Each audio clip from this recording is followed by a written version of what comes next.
Hello everyone, myself Manish. Welcome to my new lecture. तो यह lecture number I think 11 है, ठीक है। बीएससी फाइनल ईयर वालों के लिए एटॉमिक फिजिक्स में पढ़ा रहा हूँ।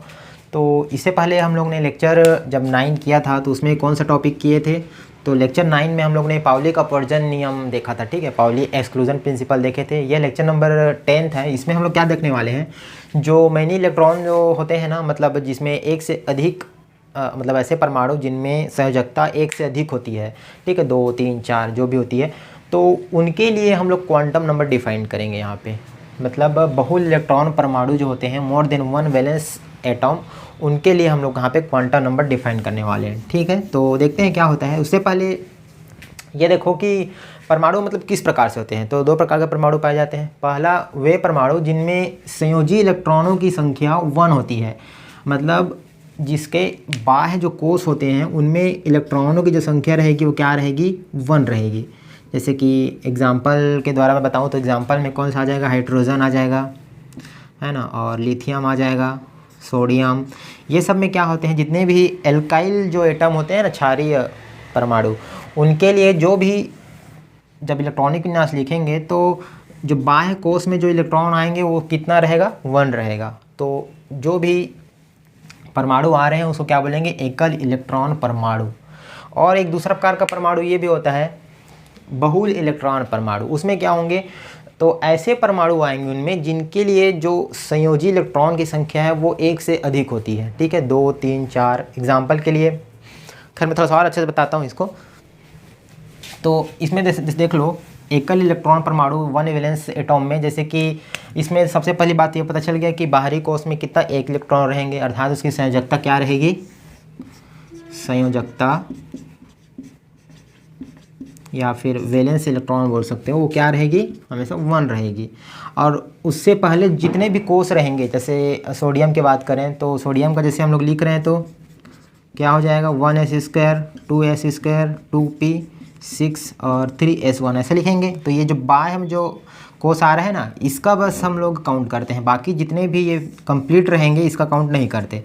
तो 3s1 हो गया। उसी प्रकार और आगे भी जैसे इसके लिए निकालना चाहें पोटेशियम के लिए, तो उसमें भी 1 वैलेंस इलेक्ट्रॉन आएगा, ठीक।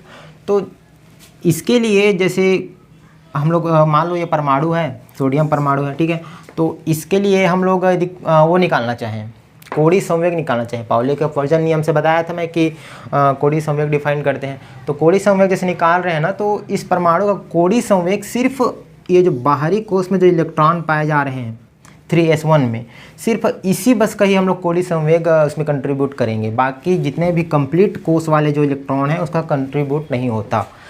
और जो टोटल कोणीय संवेग लिखना रहेंगे ना, तो सिर्फ इसी बस का ही हम लोग कोणीय संवेग का यूज़ करते हैं।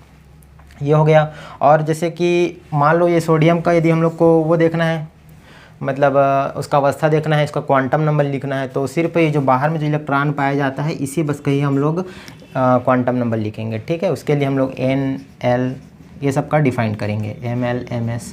जो बाह्य जो कोष में पाया जा रहा है, सिर्फ वैलेंस मतलब जो भी काम होना रहता है किसी भी परमाणु के लिए वो वैलेंस इलेक्ट्रॉन का ही होता है। उससे पहले जो भी कंप्लीट वाले रहेंगे इलेक्ट्रॉन, उससे कोई मतलब नहीं रहता। तो ये एग्जाम्पल तो बता ही दिया, हाइड्रोजन हो गया, सोडियम हो गया, पोटेशियम हो गया, लिथियम हो गया, है ना, और रुबिडियम हो गया, सीजियम हो गया। जितने भी अपना प्रथम वर्ग वाले जो भी इलेक्ट्रॉन मतलब तत्व पाए जाते हैं वो सब किस में आ जाएंगे, एकल इलेक्ट्रॉन परमाणु में। और इसके बाद जैसे इसमें हम लोग का डिफाइन करना रहेगा अपना क्वांटम नंबर, तो L डिफाइन कर सकते हैं, इसके लिए बस करेंगे, ठीक है। और S डिफाइन करेंगे और J डिफाइन करेंगे। जो बाह्य जो कोष रहेगा सिर्फ उसके लिए बस डिफाइन करते हैं। इसके बाद जैसे इसमें देखते हैं बहुल इलेक्ट्रॉन परमाणु। बहुल इलेक्ट्रॉन परमाणु में क्या होगा, ऐसे परमाणु जिनकी संयोजकता क्या होती है, 1 से अधिक होती है, ठीक है, उसको क्या बोलेंगे, बहुल इलेक्ट्रॉन परमाणु या फिर मैनी वैलेंस एटम बोलेंगे। एग्जाम्पल जैसे मैं बताऊँ तो एग्जाम्पल में उसमें क्या हो जाएगा, इसकी संयोजकता क्या रहेगी, इसकी संयोजकता मतलब 1 से अधिक, मोर देन 1। इसकी एग्जांपल में लिखना चाहूँ तो जैसे मैग्नीशियम हो गया, है ना, और अपना सेकंड नंबर में कौन सा आता है, हीलियम हो गया। ये सब के लिए क्या है, वैलेंस 2 होती है, तो एक से अधिक है, या तो फिर 3 वाले लिख सकते हैं। तो 3 वाले में आप अपना आ जाएगा एल्यूमिनियम, ठीक है, स्कैडियम, स्कैडियम का आई थिंक एससी होता है। तो वो सब जो इलेक्ट्रॉन है, मतलब वो सब जो परमाणु हैं, उसके लिए वैलेंस जो इलेक्ट्रॉन है वो कितना हो जाएंगे, 1 से अधिक हो जाएंगे, तो वो बहुल इलेक्ट्रॉन परमाणु में आते हैं। तो इस प्रकार से 2 प्रकार के परमाणु का डिफाइन, मतलब हम लोग को पार्ट वाइज में डिवाइड कर दिए हैं, जिससे आसानी से समझ में आ जाए। तो इनमें भी क्या होता है भाई, इनमें जो जब इलेक्ट्रॉनिक विन्यास लिखेंगे ना, जैसे मैग्नीशियम का लिख रहे हैं 1s², 2s², 2p6, और आगे क्या लिख सकते हैं 3s², है ना। तो ये जो बाहरी जो कोष में जो इलेक्ट्रॉन पाए जा रहे हैं, उसी बस का कोणीय संवेग इंक्लूड करेंगे। जब हम लोग मैग्नीशियम का टोटल कोणीय संवेग, एंगुलर मोमेंटम निकालना चाहेंगे ना, तो उसमें सिर्फ जो 3s² वाले जो इलेक्ट्रॉन रहेंगे उसी बस कंट्रीब्यूट होगा, बाकी जो कंप्लीट फिल वाले रहते हैं इनका कोई योगदान नहीं रहता।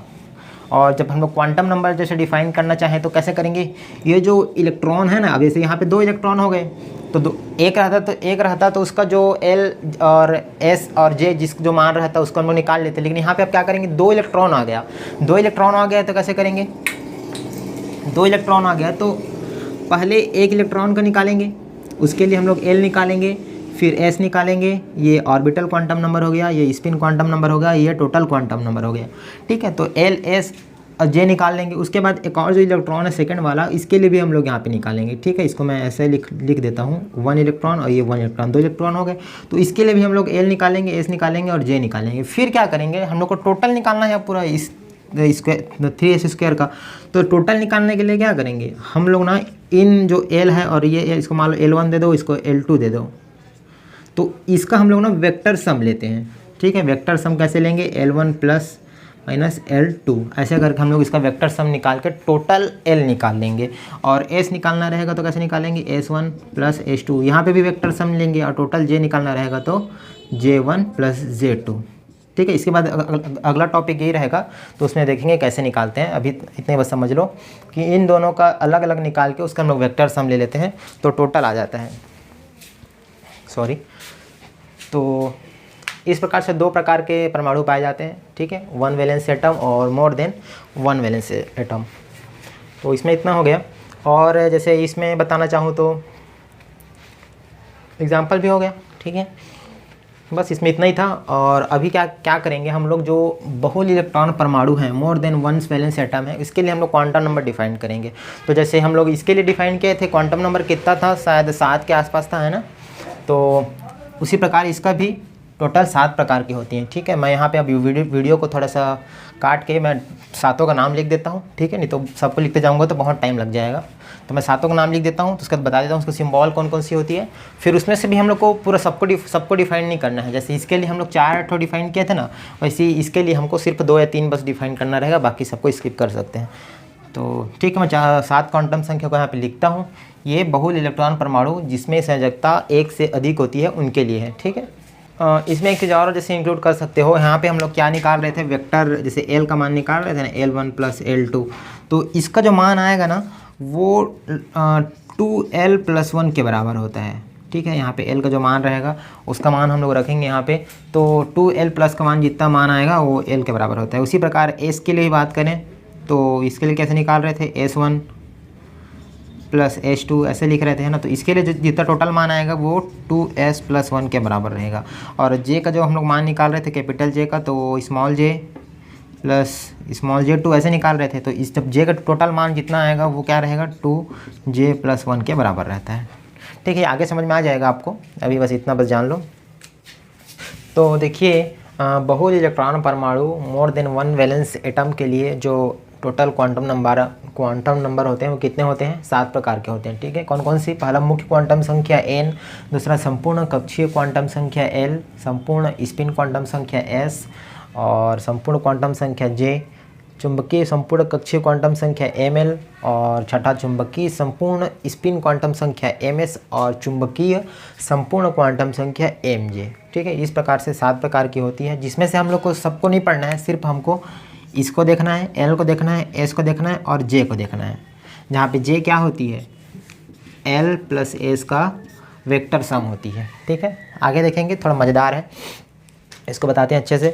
तो ये 7 प्रकार की होती है, नाम बस देख लेना, बाकी कोई इंपॉर्टेंट नहीं है ये। ठीक है, तो आगे बढ़ते हैं फिर। अब क्या करेंगे, अब हम लोग बारी बारी से पहले सबसे पहले इसको देखेंगे संपूर्ण कक्षीय क्वांटम संख्या कैपिटल एल को, उसके बाद फिर इसको देखेंगे संपूर्ण स्पिन क्वांटम संख्या एस को, फिर संपूर्ण क्वांटम संख्या जे को देखेंगे। इस ध्यान रखना ये वाला जो टॉपिक है ना, इसमें अपना 2 प्रकार की कपलिंग आएगा। सबसे पहला कौन सा, एल एस कपलिंग, दूसरा जे जे कपलिंग। तो ये थोड़ा बढ़िया है। ठीक है, इसको देखेंगे आगे। तो अभी सबसे पहले क्या देखेंगे, संपूर्ण कक्षीय क्वांटम संख्या एल के बारे में पढ़ते हैं। एल क्या होती है देखते हैं। पहला पॉइंट क्या था उसमें, संपूर्ण कक्षीय क्वांटम संख्या है ना, संपूर्ण कक्षीय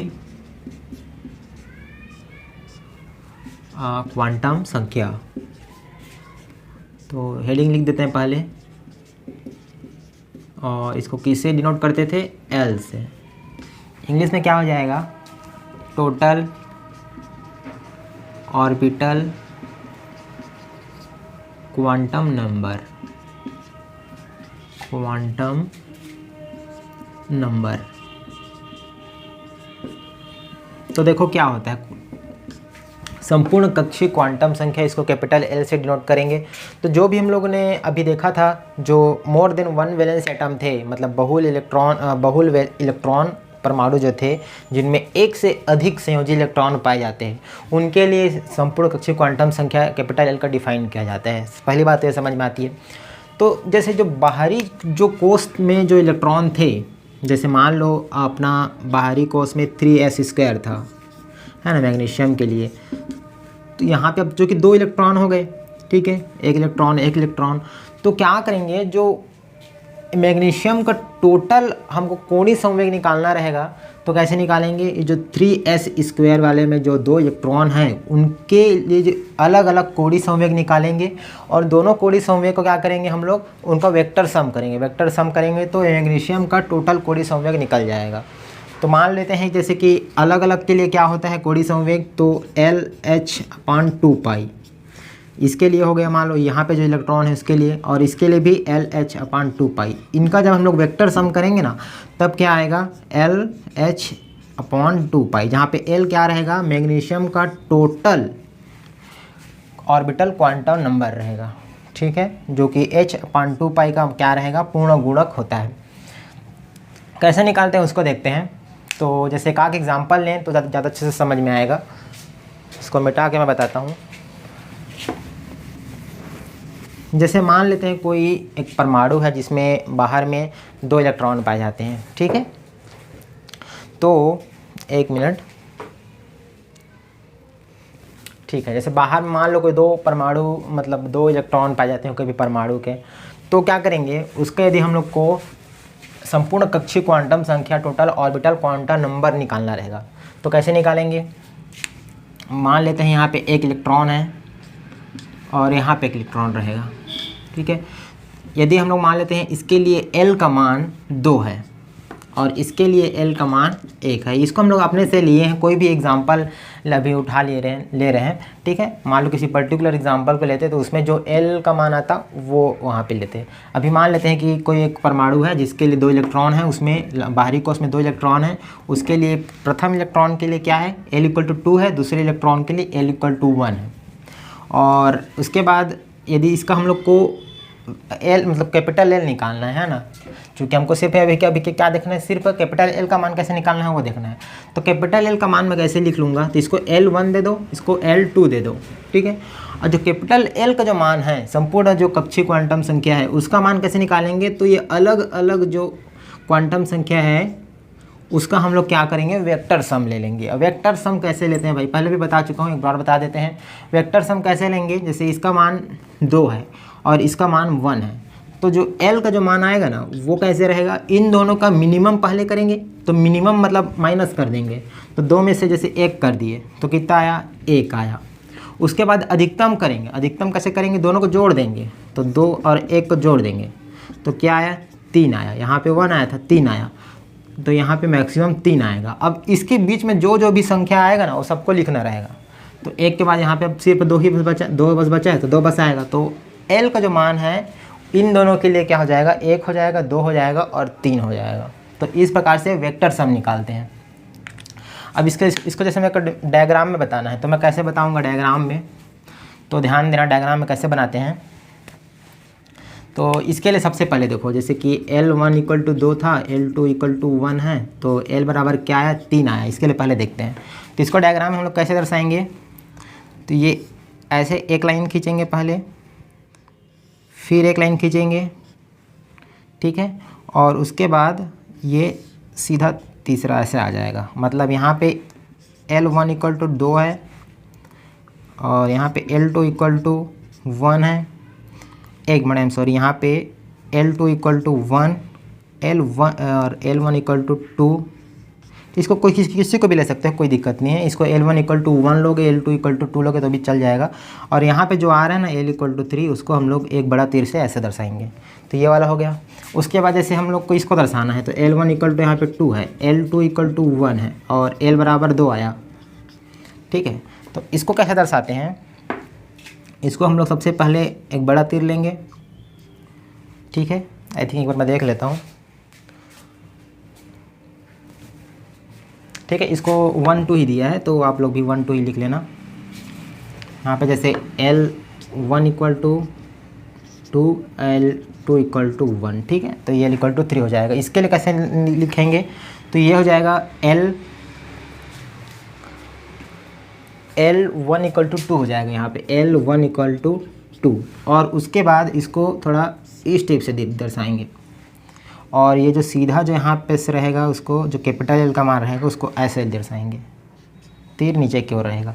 ये L इक्वल टू 2 हो जाएगा और यहाँ पे L2 इक्वल टू क्या हो जाएगा, 1। तो ये वाला डायग्राम को इस टाइप से लिखते हैं, ठीक है। ये मतलब दर्शाने का तरीका है, खैर इतना ज़्यादा इंपॉर्टेंट भी नहीं है, लेकिन बुक में है तो मैं बता देता हूँ। उसके बाद फिर एक और जो कौन सा बच गया, 1 वाला है ना। तो L1 equal to 2, L2 equal to 1 और L यहाँ पे टोटल L निकालेंगे वो कितना आ जा रहा है, 1। तो इसको कैसे दर्शाते हैं, को हम लोग ना ऐसे पे इस साइड बड़ा तीर करेंगे, इसमें आ जाएगा L1 इक्वल टू 2 हो जाएगा और इधर फिर एक तीर रहेगा और ये इधर एक तीर रहेगा। तो ये L2 इक्वल टू 1 और यहाँ पे कैपिटल L आ जाएगा जो कि इसका मान है 1 का मान है। तो इस टाइप से इसका डायग्राम बनता है, ठीक है। कुछ खास है, इंपॉर्टेंट भी नहीं है डायग्राम। ये कैसे निकल रहा है ये बस आपको मालूम होना चाहिए। तो इस प्रकार से हम लोग कैपिटल L का मान निकालते हैं, अर्थात संपूर्ण कक्षीय क्वांटम संख्या या टोटल ऑर्बिटल क्वांटम नंबर का मान ऐसे निकाला जाता है। दोनों अलग अलग ऑर्बिटल क्वांटम नंबर का वेक्टर सम लिया जाता है और उसके हिसाब से फिर टोटल क्वांटम नंबर निकाल दिया जाता है। तो ये हो गया संपूर्ण कक्षीय क्वांटम संख्या। इसके बाद जो दूसरा नंबर में था वो कौन सा था, वो था संपूर्ण क्या था, स्पिन क्वांटम संख्या। स्पिन क्वांटम संख्या उसको किससे डिनोट करते थे हम लोग, कैपिटल S से, ठीक है। कैपिटल S है तो इंग्लिश में क्या हो जाएगा, इंग्लिश में अपना लिख सकते हो टोटल स्पिन क्वांटम नंबर, ठीक है, स्पिन क्वांटम नंबर। तो चलो आगे देखते हैं। एक्चुअली मेरा थोड़ा तबीयत ठीक नहीं है, सर्दी वगैरह, इसलिए बार बार नाक को, ठीक है। तो इसको मिटाते हैं। तो देखो इसमें क्या होता है, सेम ये भी जैसे L के जैसे ही है, बस यहाँ पे L था तो यहाँ पे अब S आ जाएगा, ठीक है। तो S क्या है, सबसे पहले संपूर्ण स्पिन क्वांटम संख्या टोटल स्पिन क्वांटम नंबर होता है, ठीक है। तो कोई भी कैसे निकालेंगे कैपिटल S का मान, तो वैसे जैसे L के लिए निकाले थे, जो किसी भी परमाणु के लिए जो बाह्य जो कोश में यदि एक से अधिक वैलेंस इलेक्ट्रॉन है तो उनके लिए हम लोग इसका डिफाइन करते हैं, ठीक है, मतलब मोर देन वैलेंस इलेक्ट्रॉन के लिए। उसके बाद कैसे डिफाइन करेंगे इसको, तो मान लेते हैं इसमें भी जैसे कि बाहरी जो कोश है उसमें 2 इलेक्ट्रॉन है, ठीक है। तो 2 इलेक्ट्रॉन है तो उनके लिए हम लोग को डिफाइन करना है कैपिटल S का मान, ठीक है। यहाँ पे एक इलेक्ट्रॉन हो गया, यहाँ पे एक इलेक्ट्रॉन हो गया, तो इन दोनों के लिए हमको क्या करना पड़ेगा, कैपिटल S का मान डिफाइन करना पड़ेगा। तो जो अलग अलग स्पिन क्वांटम नंबर है इन दोनों का हम लोग वेक्टर सम लेंगे तो कैपिटल S आ जाएगा, ठीक है। जैसे सेम L के लिए, L में क्या करते थे हम लोग L1 L2 लेते थे, इसमें S1 S2 ले लेंगे और जो उनका जो वेक्टर सम है कैपिटल एस वो अपना क्या आ जाएगा, टोटल स्पिन क्वांटम नंबर। तो जो हम लोग पहले जानते हैं कि किसी भी इलेक्ट्रॉन के लिए जो स्पिन का मान होता है वो तो फिक्स होता है ना, या तो प्लस हाफ होगा तो माइनस हाफ होगा। तो जैसे मान लेते हैं इसका हम लोग प्लस हाफ है और इसका भी प्लस हाफ है, ठीक है। एक्चुअली मतलब जो कोडी संवेग होता है वो माइनस कभी नहीं होता, इसलिए हम लोग प्लस हाफ लेते हैं ना। जो एंगुलर मोमेंटम का मान है वो माइनस नहीं होता, तो इसलिए हम लोग प्लस प्लस ही लेंगे। चाहे यदि मान लो 3 इलेक्ट्रॉन रहेगा तो उसका भी एस जो S3 का मान 1/2 ही लेंगे। तो उससे पहले ये देख लेते हैं कि इसका टोटल जो एंगुलर मोमेंटम है उसको कैसे लिखेंगे। तो टोटल एंगुलर मोमेंटम जैसे एल के लिए लिखे थे वैसे ही इसमें भी आ जाएगा, तो SH/2π ये टोटल क्वांटम कोडी संवेग हो गया। मतलब इसका जो कोडी संवेग है इसके लिए कोडी संवेग कैसे लिखेंगे, तो ये S1 ये हो जाएगा SH/2π, इसके लिए S2H/2π। तो दोनों का जो वेक्टर सम रहेगा वो टोटल स्पिन क्वांटम नंबर का एंगुलर मोमेंटम हो जाएगा, ठीक है। तो समझ में आ गया होगा। इसको कैसे निकालते हैं ज़्यादा इंपॉर्टेंट है। तो देखो यहाँ पे कैसे निकालेंगे, इसको मिटा देता हूँ नीचे को। तो देखो जैसे इसका मान क्या है, S1 का मान हाफ है, S2 का मान भी हाफ है। तो सेम फिर से हम लोग वेक्टर सम करेंगे। वेक्टर सम करेंगे तो कैसे करते हैं, दोनों को पहले मिनिमम देखेंगे। तो मिनिमम देखेंगे तो क्या हो जाएगा, पहले दोनों को माइनस करेंगे तो 1 हाफ में से हाफ जाएगा तो क्या हो जाएगा 0। और मैक्सिमम देखेंगे, ये मिनिमम, ठीक है, और मैक्सिमम। तो मैक्सिमम देखेंगे तो क्या हो जा रहा है, मैक्सिमम देखो ये हाफ हो गया, मैक्सिमम में प्लस कर देते हैं तो 1 हाफ और हाफ कितना हो जाएगा 1 हो जाएगा। मतलब मिनिमम कितना आ रहा है 0 आ रहा है, मैक्सिमम कितना आ रहा है 1 आ रहा है। तो जाहिर सी बात है एस का मान क्या हो जाएगा 0 और 1, बीच में कोई मतलब इंटीजर को ही लेना है, ठीक है, हाफ इंटीजर को नहीं लेना है। यदि यहाँ पे यदि हाफ मतलब इंटीजर आ रहा है, पूर्णांक आ रहा है, तो हम लोग को पूर्णांक को ही लेना है। ऐसे बीच में नहीं कर देना है कि 0 और 1 के बीच में तो हाफ भी आता है तो हाफ लिख दूँ, ऐसा नहीं, ठीक है। यदि पूर्णांक आ रहा है तो पूर्णांक ही लेंगे। यदि मान लो नॉन पूर्णांक आता है जैसे कि रेशनल नंबर आता तो वहाँ पे रेशनल नंबर भी लिख देते हैं, ठीक है। और ये तो 2 इलेक्ट्रॉन के लिए हो गया। मान लो तीसरा इलेक्ट्रॉन रहता, ठीक है। ऐसे भी तो परमाणु हैं जिनमें 3 वैलेंस इलेक्ट्रॉन पाए जाते हैं। एल्यूमिनियम के लिए है ना, उसमें 3 पाए जाते हैं बाहर में, तो उसमें 3 इलेक्ट्रॉन आएंगे। उसका जो टोटल कोडी संवेग होगा तीनों इलेक्ट्रॉन के अलग अलग कोडी संवेग के योग के बराबर होगा, वेक्टर योग के बराबर होगा। तो मान लेते हैं तीसरा इलेक्ट्रॉन भी है, उसका भी एस क्या है, हाफ है। तो अब कैसे करेंगे, तो देखो इसके लिए कैसे करते हैं, पहले दो मतलब जो इलेक्ट्रॉन है ना उनके लिए पहले निकाल लेंगे। तो उनके लिए मान लो ये निकाल लिया तो क्या आया, इसके इन दोनों के लिए निकाला तो 0 और 1 आया, इसका मान है ना। अब उसके बाद उसके साथ तीसरा को भी इंक्लूड कर देंगे, तीसरा जो ये वाला है इसको इंक्लूड कर देंगे। तो यहाँ पे बताओ क्या हो जाएगा। अब इसका और इसका होगा, समझ लो अभी मतलब पूरा टोटल कैपिटल एस नहीं आया है ना, अभी इसका और इसका करना है। तो यहाँ पे ध्यान देना, इसको मैं नीचे लिख लेता हूँ। S3 बराबर क्या था 1/2 है ना। तो इसका कैसे करेंगे, पहले 0 का 1/2 के साथ होगा, उसके बाद 1 का फिर 1/2 के साथ होगा। तो 0 का 1/2 के साथ मैं करूँ तो कैसे बनेगा, तो बताओ 0 का मैं 1/2 के साथ करूँगा तो सबसे पहले मिनिमम देखेंगे। तो मिनिमम देखने के लिए क्या करते हैं, 0 माइनस 1/2 कर देंगे तो यह आ जाएगा 1/2। यहाँ पे माइनस आएगा, लेकिन कोडी संवेग निकाल रहे हैं तो उसके लिए माइनस लिखने की जरूरत नहीं है, जो भी आएगा सब प्लस में ही लिखते हैं, क्योंकि यहाँ पे एक्चुअली में यहाँ पे मॉड रहता है ना, तो प्लस ही हो जाता है, ठीक है। तो माइनस नहीं लेके चलना है।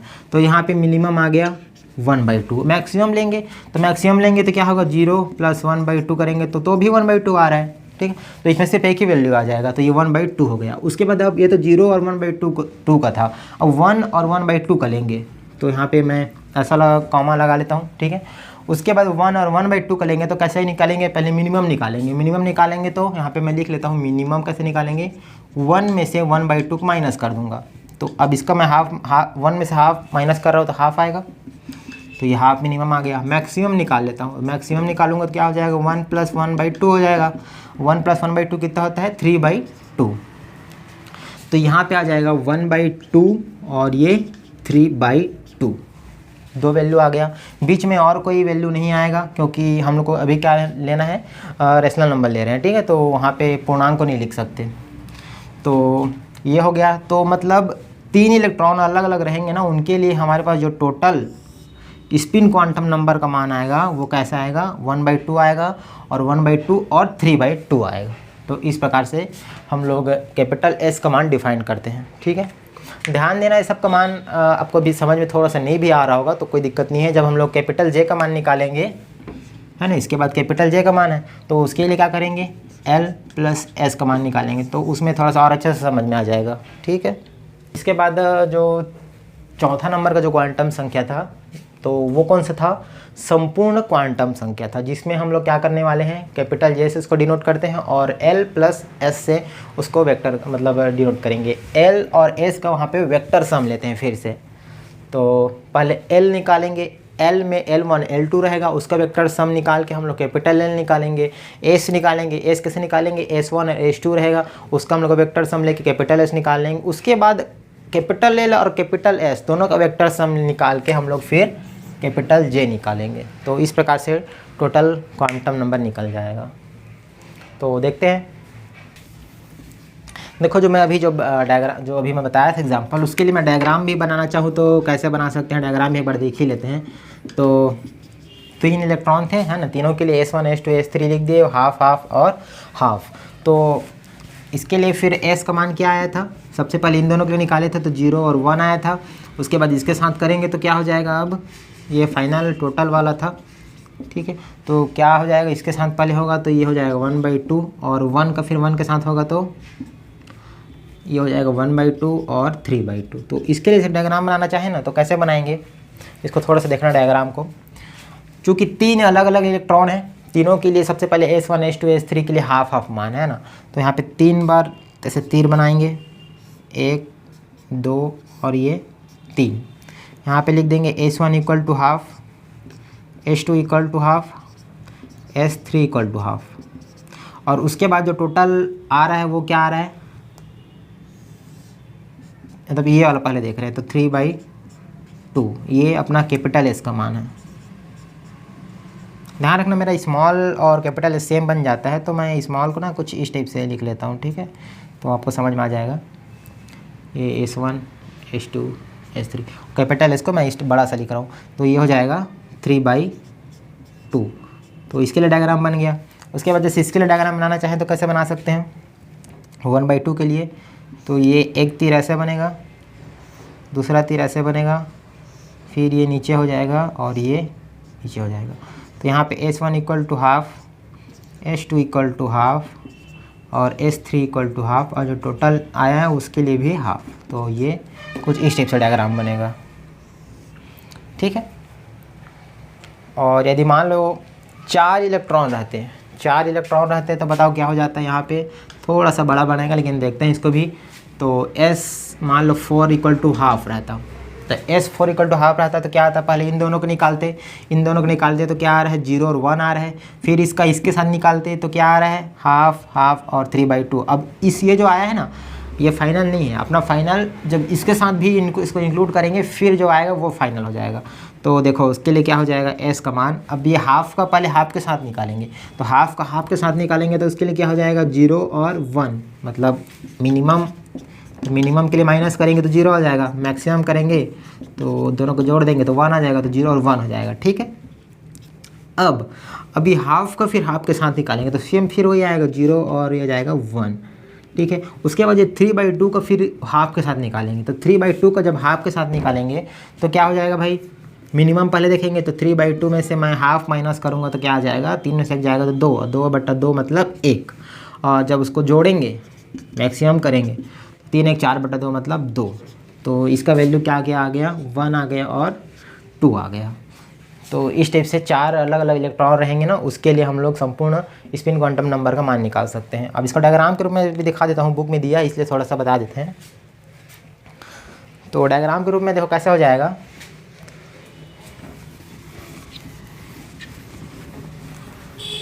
तो देखो जैसे इसके लिए मैं पहले निकालना चाहूँ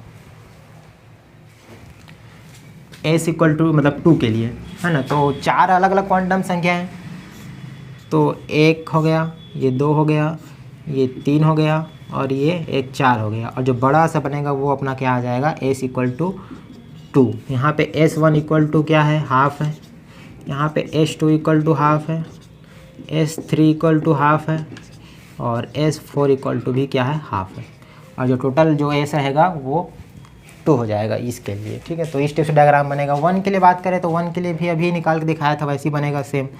इधर एक हो जाएगा, इधर एक हो जाएगा और एक इधर हो जाएगा, और उसके लिए फिर एक नीचे यहाँ तक आ जाएगा, फिर सॉरी यहाँ तक एक हो जाएगा, फिर ये बड़ा वाला, आई थिंक बड़ा वाला का फिर, हाँ ठीक है। तो ये हो जाएगा फिर से S1 equal to half, S2 equal to के लिए हाफ, S3 इक्वल टू के लिए हाफ, और यहाँ पे भी S4 इक्वल टू हाफ हो जाएगा, और ये जो अपना टोटल वाला है उसके लिए 1। तो इस टाइप से डायग्राम बनेगा। अब एक और बचेगा 0 के लिए। तो 0 के लिए अभी निकाल के बताया था, सेम वैसे ही बन जाएगा। 0 के लिए मैं यहाँ पे बना देता हूँ। कैसे बनेगा, ये S1 हो जाएगा, ये S2 हो जाएगा, और ये S3 हो जाएगा, ये S4 हो जाएगा, क्योंकि 0 है ना। तो 0 है तो कैपिटल S का मान लिखने की ज़रूरत नहीं है।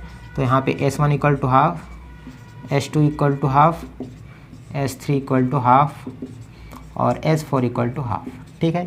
ध्यान रखना जब एग्ज़ाम में आएगा तो आप लोग डायग्राम ज़रूर बनाना, ठीक। तो इस टाइप से हो जाएगा ये इसके लिए 0 के लिए, और 1 के लिए ये वाला हो जाएगा, और 2 के लिए फिर ये वाला डायग्राम बन जाएगा। तो इस प्रकार से हम लोग S को डिफाइन कर सकते हैं, ठीक है। अब इसके बाद J का मान देखते हैं। J का मान कैसे बनेगा। कैपिटल J का जो मान है ना, वो उसको मैं अगले लेक्चर में बता दूंगा।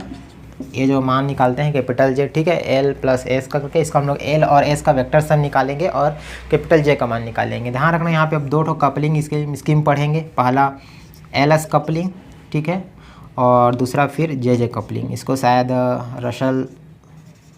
रशल संडोर्स ऐसे कुछ बोलते हैं, ठीक है। इसको देखेंगे क्या है, बड़ा अच्छा सा टॉपिक है। उसके बाद फिर JJ कपलिंग देख लेंगे।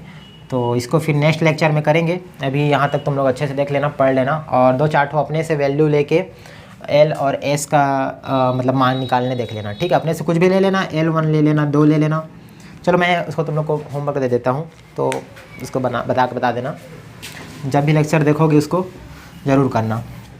मान लो जैसे कि होमवर्क ले लेना। पहला, यदि इफ़ L1 इक्वल टू 3 है और L2 इक्वल टू 2 है, ठीक है।